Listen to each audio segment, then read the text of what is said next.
spilled nameless fruit. It has flesh that is still unripe and pulses with distorted veins of light.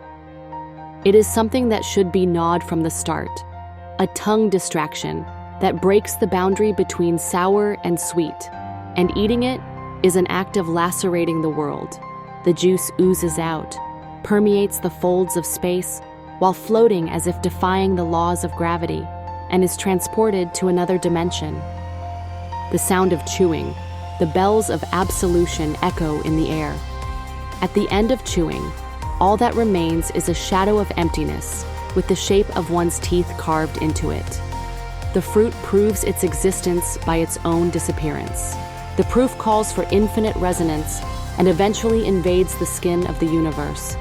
The fruit is already eroded at the point before it is gnawed, and the world's perception is distorted with the gnaw marks. To eat is to take in. To take in is to transform the world. And the eroded fruit becomes the spirit of the tree, knowing that we ourselves were part of the fruit. Floating fruit, pregnant with countless whispers under cracked skin. The lusciousness within has already lost its name and is exposed to the erosion of time, but still wriggles to weave an unknown vocabulary. The orbit governed by the promise of falling is fragmented into a linear flow that reduces the ripe fruit to the earth. Now this fruit has transcended the conceptual framework and is simply drifting in the silence of another dimension. Unnamed, it echoes a subtle creak beyond the history of taste. Everything that touches it is reduced to an unresolved symbol, and the distorted chapters engraved on the pulp continue to multiply without being understood. The sweet breath of decay blurs the contours of existence, sinking into a distant, endless emptiness. Eventually, the fruit crumbles without a sound, and the scattered fragments blend into the space between the stars. Only the echoes of the music continue to echo at the end of the other dimension. It becomes a word that no one can reach, singing of the loss of contours, a seed without a name, submerged in a lake of silence. Its gestation feeds on fragments of light, drawing distorted rings and leaving trails without trajectories. Its rind, soaked with whispers from another dimension, holds the memory of a cracked universe and continues to dream of spirals. Once, there was someone who put his mouth to the fruit. Sliding his fingers into the void, he brought his lips together as if whispering, sweet, poisonous, or neither. The moment their teeth touched, the pulp fled to a different dimension. Silence is a spirit erodes, and erosion eventually nurtures another language. A fruit without a name that grows in the space between time and space. And once gnawed on, even the concept of it crumbles away. At last, someone has found it.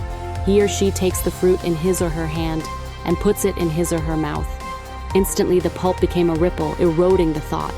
What was once I dissipated like particles and became a spirit that transcended the skin of language. This fruit was not something to eat. What is eating in the first place? A concept that this universe could not possibly know, invaded from beyond the absence of being, and violated the horizon of existence. And his thought sank into the fruit. The intellect called, he condenses like a cocoon inside the seed of the fruit, drifting in the margins of another dimension. The contemplation abandons the body and turns into a phase of words. Eventually, it begins to vibrate.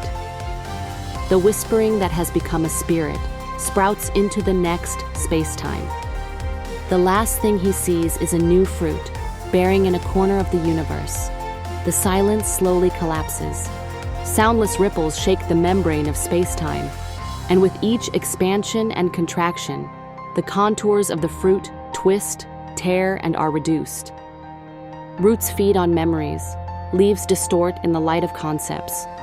The fruit at the deepest point of the tree of words changes color and shape whenever the observer's consciousness touches it, and finally returns to mere possibility. However, at that moment when it is swallowed by the cracks of space-time, the fruit continues to grow as a tree while losing itself. Toward the abyss of another dimension, It drags only the reverberations of its existence, without the flavor it once had. Eventually, the boundary fades away, and the memory of the fruit fills the space. In the infinite chasm of time, it simply exists, the breath of the universe chewed in the distance, the seed of sweet truth that corrodes, is whispered to the lips of the distorted space-time.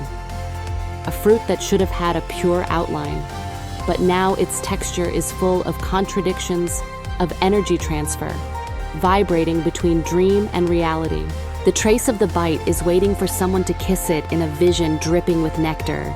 The fruit, which contains spores of memory, mutates into a nameless wave of resonance as time decomposes, and it grows into a spirit in another dimension.